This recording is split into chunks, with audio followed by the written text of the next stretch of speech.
Hi Sue, hi Steve. I'm gonna show you how to put your kite together. It's very simple.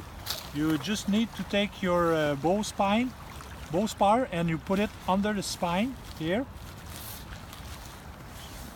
Place your bow spar in the small pocket, and after that you attach the tension line for the bow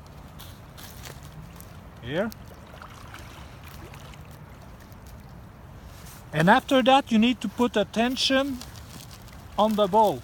So you just pull on the small line here, you pull on it,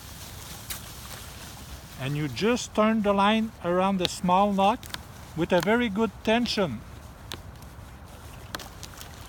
You do the same at the bottom, and now you can bow your kite. You bow more at the top and less at the bottom.